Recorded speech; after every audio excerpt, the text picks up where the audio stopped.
a goodbye and an introduction, aspects of multidimensional personality as viewed through my own experience. In the historical time of Christ, I was a man called Milenius, in Rome. In that life my main occupation was that of a merchant, but I was a highly curious gentleman, and my travels gave me access to many different groups of people.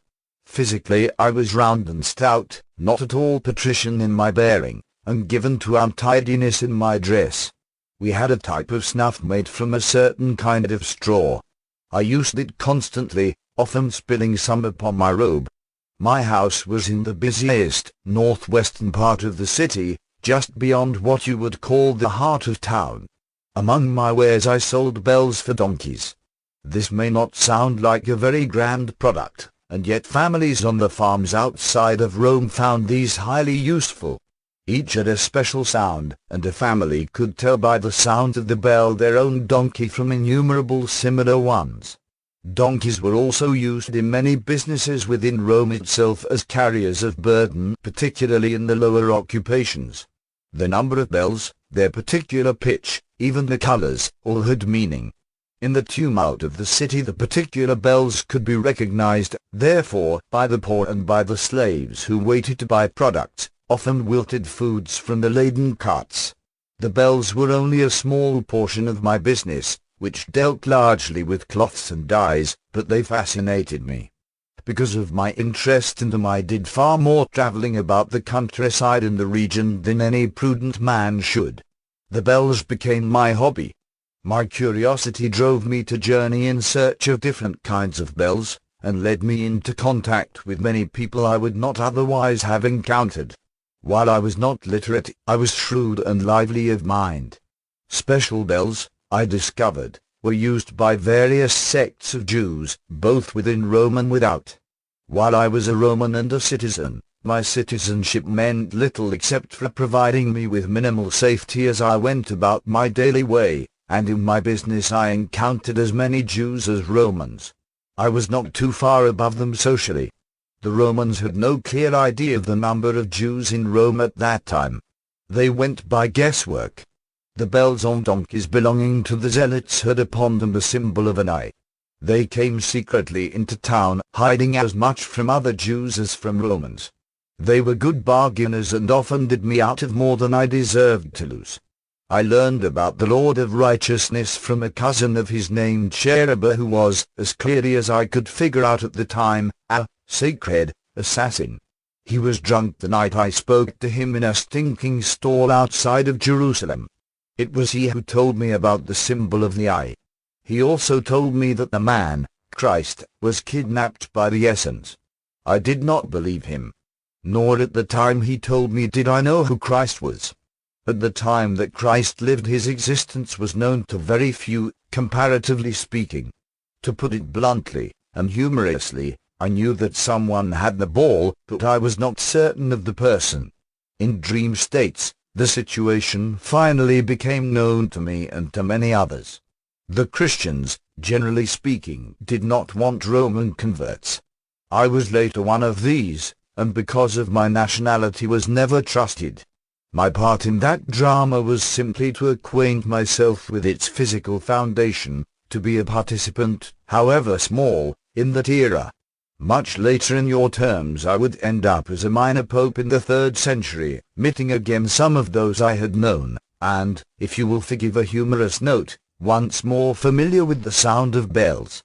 It is not my purpose to go into my past existences in any great detail, but to use them to make certain points. First of all, I have been many times both man and woman, and I have immersed myself in various occupations, but always with the idea of learning so that I could teach. I had a firm background in physical existence, therefore, as a prerequisite for my present work.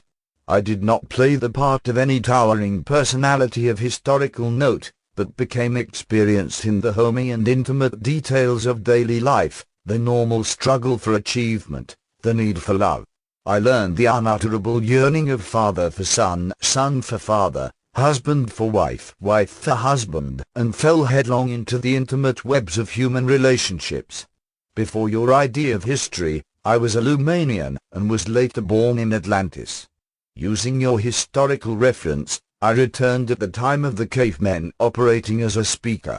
Now I have always been a speaker, regardless of my physical occupation. I have been a spice merchant in Denmark, where I knew Rupert and Joseph. In several lives I was black, once in what is now called Ethiopia, and once in Turkey. My lives as monks followed my experience as a pope, and in one of these I was a victim of the Spanish Inquisition. My experience in female lives varied from that of a plain Dutch spinster to a courtesan at the time of the biblical David, to several existences as a humble mother with children. Now when I began contacting Rupert and Joseph, I hid from them the fact of my numerous lives. Rupert, in particular, did not accept reincarnation, and the idea of such multiple life experiences would have been highly scandalous to him. The times and names and dates are not nearly as important as the experiences, and they are too numerous to list here. However, I will see to it at some time that these are made fully available. Some have been given in Rupert's class sessions, and some, though few, have appeared as Seth material itself. In a book on reincarnation, I hope to have each of my previous personalities speak for themselves, for they should tell their own story. You should understand, therefore, that those personalities still exist and are independent. While what I am once seemed to be contained within those personalities, I was but the seed for them. In your terms, I can remember who I was, in greater terms, however, those personalities should speak for themselves. Perhaps you will see an analogy here when you compare the situation with age regression under hypnosis. Those personalities are not locked up inside of what I am, however. They have progressed according to their own fashion. They are not negated. In my terms, they coexist with me, but at another layer of reality. In several lives I was consciously aware of my past existences. Once as a monk I found myself copying a manuscript that I myself had written in another life. Often I was given to the love of weight and possessed it. Twice I died of starvation. I always found my deaths highly educational, in your terms, afterwards. It was always a lesson between lives to trace the thoughts and events that led to a given demise. None of my deaths surprised me. I felt during the process the inevitability, the recognition, even a sense of familiarity. Of course, this particular dying is mine and no other. And I accepted even the most bizarre circumstances then, feeling almost a sense of perfection. The life could not be finished properly without the death. There is a great sense of humility, and yet a great sense of exaltation as the inner self senses its freedom when death occurs. All my deaths were the complement of my lives in that it seemed to me that it could not be otherwise. If I choose, in your terms I can relive any portion of those existences, but those personalities go their own way. On a subjective level I acted as a teacher and a speaker in each of my lives. In a few highly intuitive existences I was aware of this fact. You do not understand as yet the high importance of the underside of consciousness. Beside your objective role in each life, your reincarnational challenges also involve your dream states, rhythms of creativity that flow and ebb beneath the daily world you know.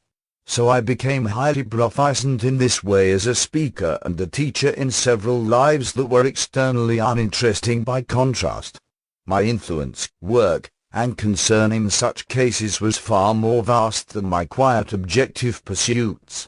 I give you this information hoping to help you understand the true nature of your own reality. My reincarnational existences do not define what I am, however, nor do yours define you. The soul knows itself, and is not confused by terms or definitions. Through showing you the nature of my own reality, I hope to teach you the nature of your own. You are not bound to any category or corner of existence. Your reality cannot be measured any more than mine. I hope to illustrate the function of consciousness and personality through writing this book and enlarging your concepts. Now I began by telling you that I was dictating this material through the auspices of a woman of whom I was quite fond. Let me now tell you that there are other realities involved. The following paragraphs will be written by another personality, who stands relatively in the same position to me as I stand to the woman through whom I am now speaking. We are the voices who speak without tongues of our own. We are sources of that energy from which you come. We are creators, yet we have also been created. We seeded your universe as you seed other realities. We do not exist in your historical terms, nor have we known physical existence.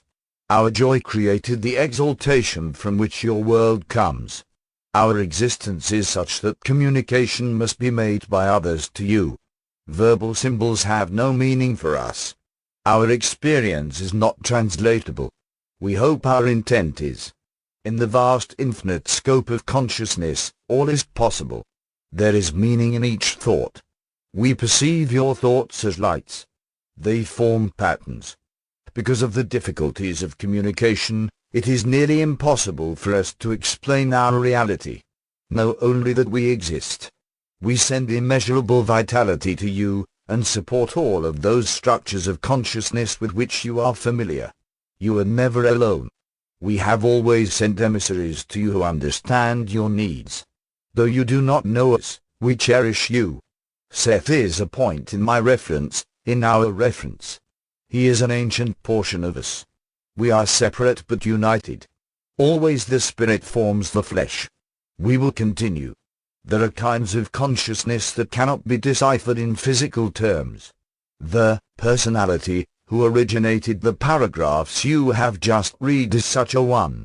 As mentioned, there is the same kind of connection between that personality and myself as the one that exists between Rupert and myself. But in your terms, Seth too is far further divorced from my reality than I am from Rupert's. You can imagine Seth too as a future portion of me if you prefer, and yet far more is involved. I am myself using simple terms here to try and make these ideas clearer. In a trance state, Rupert can contact me. In a state in some ways similar to a trance, I can contact Seth too. We are related in ways quite difficult to explain, united in webs of consciousness. My reality includes, then, not only reincarnational identities but also other gestalts of being that do not necessarily have any physical connections. The same applies to each reader of this book. The soul is open-ended, therefore, it is not a closed spiritual or psychic system. I have tried to show you that the soul is not a separate, apart from you thing. It is no more divorced from you than, God is. There is no need to create a separate God who exists outside of your universe and separate from it, nor is there any need to think of a soul as some distant entity. God, or all that is intimately a part of you. His energy forms your identity, and your soul is a part of you in the same manner. My own reincarnational personalities, probable selves, and even Seth too exist within me now, as I exist within them. In your terms, Seth too is more advanced. In your terms, he is more alien, since he cannot relate to your physical existence as well as I do because of my background in it. Still, my experience enriches Seth too, and his experiences enrich me to the extent that I am able to perceive and translate them for my own use. In the same way, Rupert's personality is expanded through relationship with me, and I also gain through the experience, as even the best of teachers learns from each dimension of activity. In larger terms, my soul includes my reincarnational personalities, Seth too, and probable selves. I am as aware of my probable selves, incidentally, as I am of my reincarnational existences. Your concept of the soul is simply so limited. I am not really speaking in terms of group souls, though this interpretation can also be made. Each part of the soul contains the whole, a concept I am sure will startle you. As you become more aware of your own subjective reality, you will therefore become familiar with greater portions of your own soul. When you think of the soul as a closed system, you perceive it as such, and close off from yourself the knowledge of its greater creativity and characteristics. Seth too does represent what I will become, to some extent, and in your terms, yet when I become what he is, he will be something different. In the same terms now, only, Rupert may become what I am, but then I will be something far different. Each of you are involved in the same kind of relationships, whether or not you are aware of them. Though it seems to you that reincarnational existences involve past and future events, they are existences parallel or adjacent to your own present life and consciousness. Other aspects of your greater identity exist, relatively speaking, about or around these. The answers to the nature of reality, the intimate knowledge of all that is that you all seek, is within your present experience. It will not be found outside of yourselves, but through an inner journey into yourself, through yourself and through the world that you know. I was once a mother with 12 children. Ignorant in terms of education, far from beautiful, particularly in later years, with a wild temper and raucous voice. This was around Jerusalem in the 6th century. The children had many fathers. I did my best to provide for them. My name was Marshaba. We lived wherever we could, squatting in doorways and, finally, all begging. Yet in that existence, physical life had a contrast, a sharpness greater than any I had known. A crust of bread was far more delicious to me than any piece of cake, however well frosted, had ever been in lives before. When my children laughed I was overwhelmed with delight, and despite our privations, each morning was a triumphant surprise that we had not died in our sleep, that we had not succumbed to starvation. I chose that life deliberately, as each of you choose each of yours, and I did so because my previous lives had left me too blasé. I was too cushioned. I no longer focused with clarity upon the truly spectacular physical delights and experiences that Earth can provide.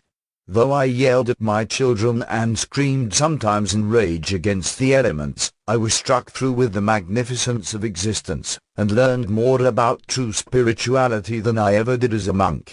This does not mean that poverty leads to truth, or that suffering is good for the soul. Many who shared those conditions with me learned little. It does mean that each of you choose those life conditions that you have for your own purpose, knowing ahead of time where your weaknesses and strengths lie. In the gestalt of my personality, as in your terms, I lived later richer lives. That woman was alive again in me, as, for example, the child is alive in the adult, and filled with gratitude comparing later circumstances to the earlier existences. She urged me to use my advantages better. So in you, your various reincarnational existences in a large manner co-occur. Using the analogy of adulthood again, it is as if the child within you is a part of your own memory and experience, and yet in another way has left you, gone apart from you, as if you are only one adult that the child turned into. So the people that I have been have gone their own way, and yet are a part of me and I of them. I am alive in Seth II's memory, as a self from which he sprang. Yet the self I am now is not the self from which he sprang. Only your rigid ideas of time and consciousness make these statements seem strange to you, for in a larger context, again, I can remember Seth II. All of these connections therefore are open. All psychological events affect all others. All of existence and consciousness is interwoven. Only when you think of the soul as something different, separate, and therefore closed, are you led to consider a separate God, a personality that seems to be apart from creation. All that is a part of creation, but more than what creation is.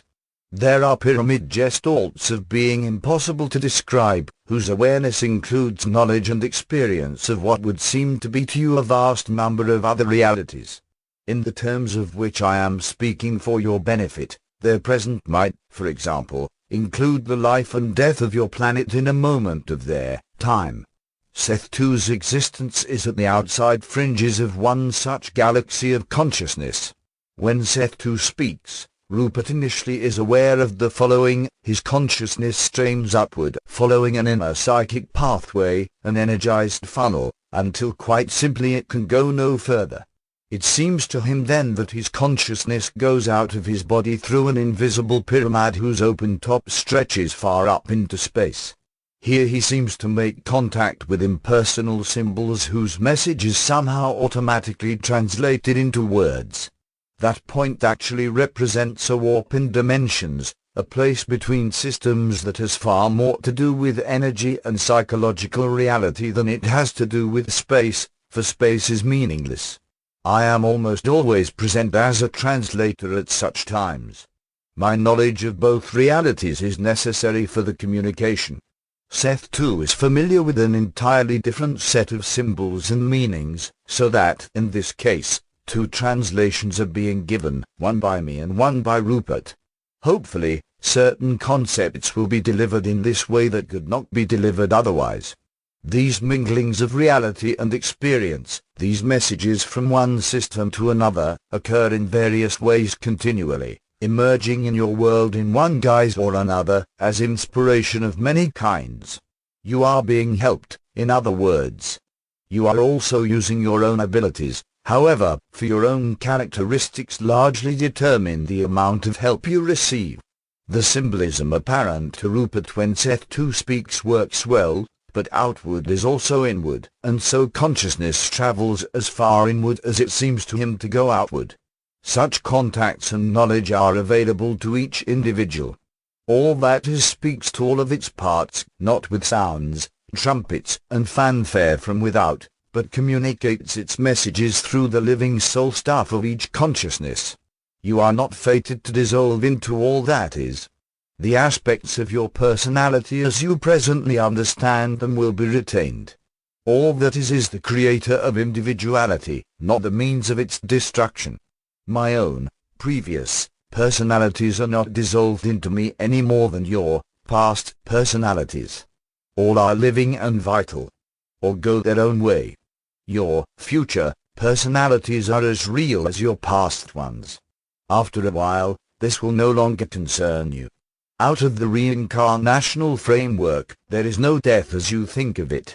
My own frame of reference, however, is no longer focused on my reincarnational existences. I have turned my attention in other directions. Since all lives are simultaneous, all happening at once, then any separation is a psychological one. I exist as I am while my reincarnational lives, in your terms, still exist. Yet now I am not concerned with them but turn my concentration into other areas of activity. Personality changes whether it is within a body or outside of it, so you will change after death as you changed before it. In those terms, it is ridiculous to insist upon remaining as you are now, after death. It is the same as a child saying, I am going to grow up, but I am never going to change the ideas that I have now. The multidimensional qualities of the psyche allow it to experience an endless realm of dimensions. Experience in one dimension in no way negates existence in another. You have been trying to squeeze the soul into tight concepts of the nature of existence, making it follow your limited beliefs. The door to the soul is open, and it leads to all the dimensions of experience. If you think, however, that the self as you know it is the end or summation of yourself, then you also imagine your soul to be a limited entity bounded by its present ventures in one life alone, to be judged accordingly after death on the performance of a few paltry years.